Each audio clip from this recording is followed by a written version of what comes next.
Zimbabweans, I address you this evening on three issues which have been exercising the mind of government. These are: 1, the ongoing industrial action by our medical staff; 2, the below par water supply situation and the sewer services in Harare and other towns and cities; and 3, prices of basic consumer goods which continue to rise against wage and income erosion. Government is aware of the economic pressures affecting our medical staff, alongside the generality of the country's workforce and citizenry. To the extent possible, and consistent with our broader quest to stabilize the economy, government continues to review and adjust the cost of living for all public servants, including our medical staff. This exercise, which is ongoing, is often constrained by a particularly meager agricultural season we have experienced, and which has forced government to redirect scarce resources towards drought mitigation through a massive grain importation program. Our nation requires bridging grain of more than 800,000 tons to ensure food security in the country until the next harvest. All the same, government continues to value and address the concerns of our caregivers, whose services are essential and life-saving. While we are happy that a staffer at a local hospital who had been reported missing has now been found unharmed, government is disturbed by the growing trend of politically motivated false abductions in the country, which are calculated to put government in negative light. Such political trickery, which in fact amounts to terrorism, will not take our country forward. The state has a responsibility to ensure protection and safety of all citizens. New measures might have to be formulated to deal with this new threat and to severely punish those responsible for such subterfuges. Equally, government was not impressed at all by the way medical staff, as organized labor, responded to this political act of propaganda trickery. Reports on hand indicate innocent lives were gambled with, affected, and even lost, as our medical staff, who must provide an essential service, abandoned post in solidarity with the so-called missing staffer.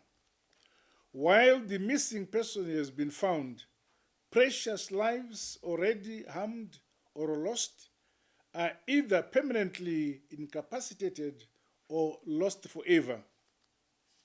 It is very sad indeed, a poor reflection on a profession of such standing and on its commitment to the unique oath that binds it. As we reflect on this sad turn of events, the least our medical staff can do now is to return to their work stations without any further delay, and to restore and resume vital services to all those in desperate need of them. The appropriate professional response to reports of any missing persons should never take the form that endangers more lives, all of them innocent. Now is the time for our medical staff to reprieve their collective conscience and to restate their commitment to the very oath that makes their profession sacred. As I said, government is looking at improving their working conditions, including revamping our entire health delivery services through significant investments which are already evident. But the yearly cycle of labor instability and discipline in the medical sector must come to an end. Fellow Zimbabweans, I'm happy that government has swiftly moved in to arrest the deteriorating water supply and level of sewer services in Harare. This intervention will extend to other towns and cities. In Harare alone, clean water production had declined from 450 million liters a day in March this year to about 200 million liters a day since the beginning of this September. This precipitous fall in water supply against soaring demand, which is currently estimated at about 800 million liters a day, means many residents have been going without clean water at all or making do with little and erratic supply of this precious liquid. As if this is not bad enough, a number of new suburban settlements which have sprouted are still to be connected to water and sewer reticulation systems.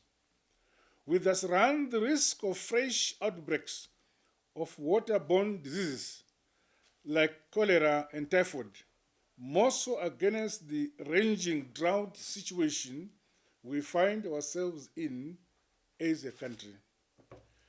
The release yesterday of $37.3 million in local currency and another US dollar 2.2 in foreign currency, as I directed, should stabilize the water and sewer reticulation systems in our capital.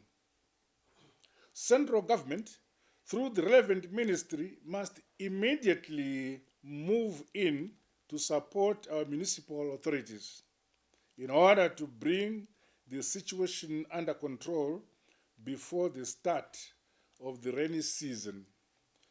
No effort should be spared in tackling this very dire and urgent matter. Government continues to be concerned and exercised about the escalation in prices of basic commodities.